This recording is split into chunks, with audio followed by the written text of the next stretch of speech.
아무도 예상하지 못했던 세금 폭탄.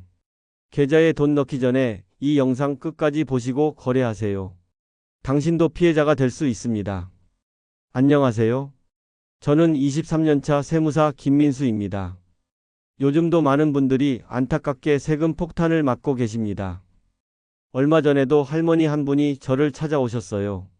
집에 모아둔 돈 2천만 원을 은행에 입금했는데 며칠 후 국세청에서 전화가 왔다고 하시더라고요. 세무사님, 이 돈이 어디서 나온 건지 설명해 달라고 하는데 어떻게 해야 하죠? 할머니는 그날 밤 잠도 못 주무셨어요. 괜히 큰 벌금이라도 나올까봐 무서워서 식사도 제대로 못 하셨다고 하더라고요.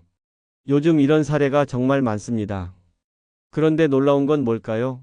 제가 미리 알려드린 고객분들은 똑같이 2천만 원 입금해도 국세청 연락 한 통 안 와요. 차이는 단 하나예요. 오늘 세무사 상담받기 어려운 분들을 위해 그 방법들을 무료로 공개하겠습니다. 영상 끝까지 보시면 적어도 수십만 원은 아끼실 수 있습니다. 그리고 구독과 좋아요 잊지 마세요. 그럼 바로 시작하겠습니다. 67세 김할머니가 눈물을 글썽이며 저를 찾아오셨어요. 돌아가신 남편이 자영업을 하면서 일부 수입을 현금으로 집에 모아두셨다고 해요. 그렇게 15년간 모인 돈이 3천만 원이었어요. 할아버지가 돌아가신 후 할머니가 이 돈을 은행에 입금했는데 며칠 후 국세청에서 전화가 왔다고 하더라고요. 이 돈이 어디서 나온 건지 설명해 주세요. 할머니는 남편이 조금씩 모은 돈이에요 라고 했는데 현금으로 모아둔 돈이라 증명할 방법이 없었어요. 결국 출처를 증명하지 못해서 소득으로 간주됐어요. 소득세 660만 원에 가산세 204만 원까지 붙어서 총 864만 원을 내야 했죠. 할머니가 저한테 이렇게 말씀하시더라고요. 세무사님, 저는 뭘 잘못한 거예요? 남편이 평생 모은 돈을 통장에 넣었을 뿐인데 왜 이렇게 많은 세금을 내야 하나요?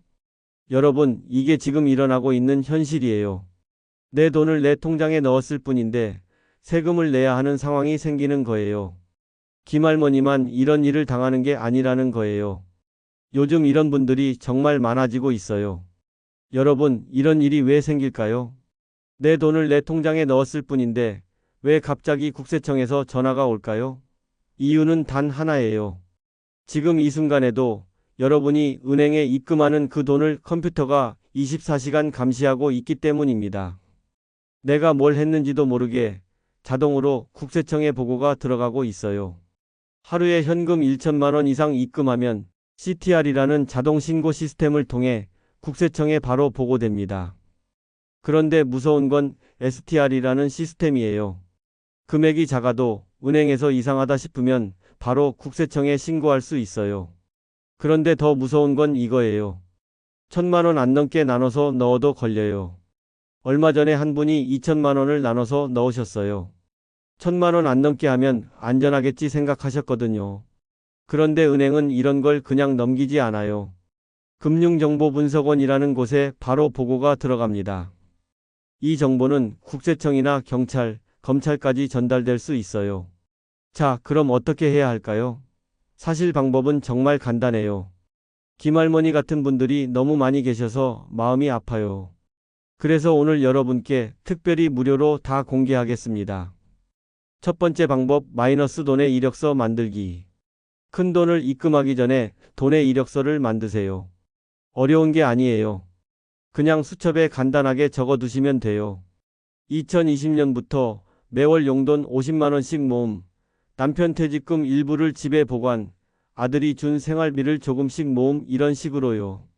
이런 기록이 있으면 나중에 국세청에서 물어봤을 때 설명하는 데 도움이 돼요. 이게 제가 고객들한테 가장 먼저 알려드리는 방법이에요. 두 번째 방법, 마이너스 126번 활용하기. 입금하기 전에 126번 국세상담센터에 미리 전화해 보세요. 이런 돈을 입금하려고 하는데 어떻게 해야 하나요?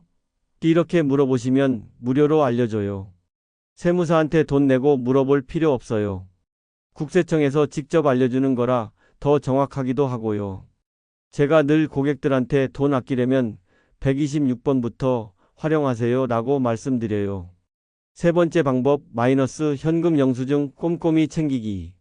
현금으로 뭔가 사실 때는 반드시 현금 영수증을 발급받으세요. 이게 나중에 현금 사용 내역을 증명하는 데 도움이 됩니다. 특히 큰 현금 거래를 하신 후에는 그 돈을 어디에 쓰셨는지 보여줄 수 있는 증빙이 있으면 좋겠어요. 현금 영수증이 바로 그런 자료가 될 수 있거든요. 이 세 가지만 기억하세요. 특별한 기술도 필요 없고 돈도 들지 않아요. 그냥 미리 알고 준비만 하면 되는 거예요. 김할머니도 만약 이런 걸 미리 알았다면 세금 부담을 줄일 수 있었을 거예요. 여러분은 이제 아시니까 이런 방법들을 활용해 보세요. 실제로 이 방법들을 써서 좋은 결과를 얻으신 분들 이야기를 들려드릴게요. 첫 번째 성공 사례 -2 선생님. 70세 이 선생님은 퇴직금 현금 3천만 원을 입금하시고 국세청에서 연락이 왔어요. 그런데 제가 알려드린 돈의 이력서 방법을 미리 써두셨더라고요. 퇴직금 명세서와 간단한 메모를 국세청에 보여드렸더니 조사 과정이 훨씬 수월했어요. 세금도 아낄 수 있으셨고요. 만약 준비 안 했다면 상당한 세금이 나왔을 텐데 다른 결과가 나온 거죠. 두 번째 성공 사례 최할머니. 최할머니는 아들한테 받은 생활비 2,500만 원을 입금하기 전에 제가 알려드린 대로 126번에 먼저 상담받으셨어요. 국세청에서 필요한 자료들을 미리 알려주니까 그대로 준비해서 입금하셨어요. 결과적으로 별다른 문제 없이 처리되셨어요. 세무사 상담료도 아끼고 세금 부담도 줄이고 일석이조였죠. 이런 분들이 정말 많아요. 제가 알려드린 방법들을 미리 준비하신 분들은 대부분 도움을 받으셨거든요. 여러분도 충분히 할 수 있어요. 특별한 기술이 필요한 것도 아니고 돈이 드는 것도 아니거든요. 그냥 미리 알고 준비만 하면 되는 거예요.